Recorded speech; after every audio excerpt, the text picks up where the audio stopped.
जब हम लोगों का मोह कांग्रेस से भंग हुई थी, तो आज कांग्रेस की क्या अस्तित्व है ये पूरी दुनिया जानती है, पूरा भारतवर्ष जान रहा है। शुरू से बीजेपी का जो है सपोर्ट करते आया है, बंधुआ बंधु समझ के रखा है कैश क्या। किसी कायस्थ समाज जो है किसी की बपौती नहीं है, याद रखिएगा। पालकी ढोने का काम हम लोग कभी नहीं किए हैं। हमारा निवेदन है ऋतुराज जी से, कृपया अपने पिताजी के मार्गदर्शनों पे चले। कि अगर उनके पिताजी भाजपा में रहते हुए भी कायस्थ की राजनीति करते थे तो वो भी कायस्थों को के बारे में सोचे और कायस्थ को इग्नोर ना करें।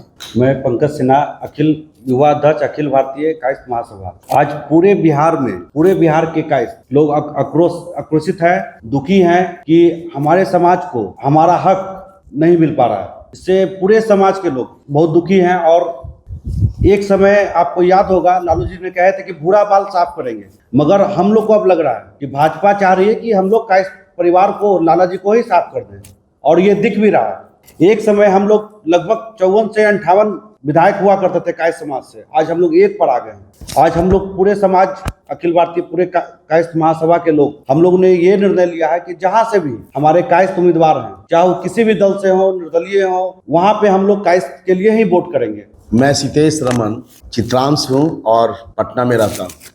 मेरे भाई, मैं पूरे बिहार के कायस्थ से अपील कर रहा हूँ कि आप जो जहाँ पे हैं वो कायस्थ को ही वोट करें। कारण क्या है कि हम लोग को अभी बीजेपी इग्नोर कर रही है। अभी हम लोग 2-3 थे बचे हुए, उस सब को हटा के सिर्फ एक किया गया है। और हम लोग चाहते हैं कि हम लोग सब जगह, जैसे पहले 57-58 सीट हम लोग का था, अब सिमट के चलाया है एक पे। और कारण भी कायस्थ ही है। हमारे जो शीर्ष नेता हैं वही कारण भी बने, वही लोग हम लोग का टिकट काटते चल जा रहे हैं, सिर्फ अपने अस्तित्व को बचा, अपना अस्तित्व, पर्सनल अस्तित्व को बचाने के लिए हम सारे कायस्थों का टिकट काट रहे हैं। अगर वो चाहते, जो चुनाव समिति में थे, बिहार के मंत्री रहे हैं, बड़े बड़े नेता जो हैं, आर.के. सिन्हा थे, आर.के. सिन्हा अभी बेचारे बीमार हैं और उनके लिए हम लोग भगवान से मना रहे हैं कि जल्दी हम लोग के बीच में हुआ है। और उसके रास्ते पे ऋतुराज सिन्हा नहीं चल रहे हैं, इसलिए हमने उनका कल घेराव किया था। और हम लोग को जब मौका मिलेगा, हम अभी रविशंकर प्रसाद का घेराव करेंगे, नितिन नवीन का घेराव करेंगे, और जितना भी शीर्ष नेता अगर कुम्हरार में आए और बीजेपी के लिए वोट मांगेंगे तो हम उनका घेराव करेंगे।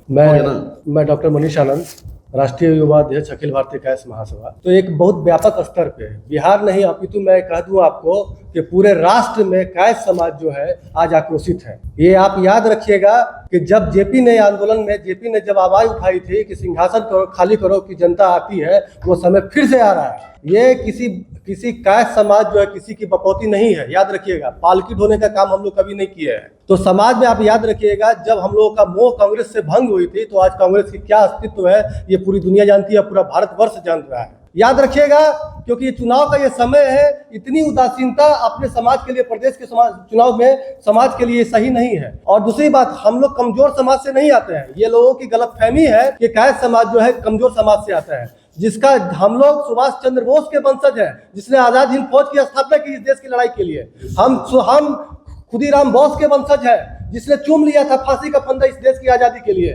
हम जेपी के वंशज हैं, जिसके एक आवाज पे पूरे भारत में सत्ता बदल गई। तो हमें कमजोर समझने का प्रयास न किया जाए। हमारा नहीं तो तुम्हारा नहीं। इस बार हम लोग साफ विरोध कर रहे हैं। अगर तुमने हमें अस्तित्व में, हमारे अस्तित्व को तुमने निराधार किया है, हमें तुमने बेदखल किया है, तो हम तुम्हें भी सत्ता में नहीं आने देंगे। पिताजी को देने के बाद देख कौन रहा है जन स्वराज इसी सिन्हा साहब को, क्यों नहीं कायस्थ विरोध करेगा बीजेपी का, जो शुरू से बीजेपी का जो है सपोर्ट करते आया है, बंधुआ बंधु समझ के रखा है कायस्थ क्या।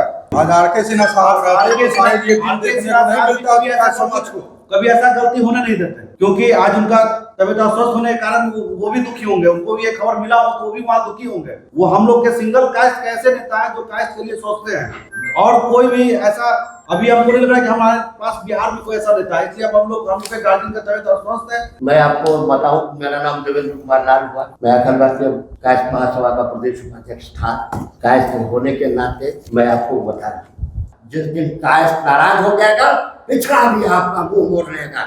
इसलिए याद रखिए, आप अपेक्षा करना भारतीय जनता पार्टी के नेताओं, उपेक्षा कीजिए। कायस्थ को खून पसीना से हम लोगों ने पार्टी को सींचा है। मैं चूंकि अखिल भारतीय कायस्थ महासभा प्रदेश अध्यक्ष के साथ साथ सामूहिक विसर्जन समिति का, पूजा समिति का संयोजक भी हूँ। मैं सभी लोगों के भावना को अच्छी तरह से जान रहा हूँ। पूजा समिति में बहुत सारे लोग आक्रोशित हैं। और इस स्थिति में मान लिया ऋतुराज सिन्हा जी का जो है अगर किया गया है, तो चूंकि वो आए तो अपने कायस्थ जाति से आ रहे हैं, इसलिए उनके सामने ये बात रखी गई है कि अगर उनके पिताजी भाजपा में रहते हुए भी कायस्थ की राजनीति करते थे तो वो भी कायस्थों को के बारे में सोचे और कायस्थ को इग्नोर ना करें। और उनसे कोई ऐसा ये नहीं किया गया है, उनसे ये किया गया है कि आपके पिताजी अगर भाजपा में रहते हुए कायस्थ का सपोर्ट करते थे तो आपसे भी उम्मीद रखी जाती है कि आप भी ऐसा करें। अंतिम में भी यही बोलना चाहूंगा कि पूरे कायस्थों से यही अपील है, बिहार में कायस्थ जो खड़े हैं उन्हीं को अपना वोट दें, हमारे दीघा में जो कायस्थ खड़े हैं उन्हीं को वोट दें, और इस किसी भी बातों का, किसी भी अफवाहों पे ध्यान ना दें। हमारी अपील, हमारा निवेदन है ऋतुराज जी से, कृपया अपने पिताजी के मार्गदर्शनों पे चले। जय चित्रांश। जय चित्रा। जय चित्रांश।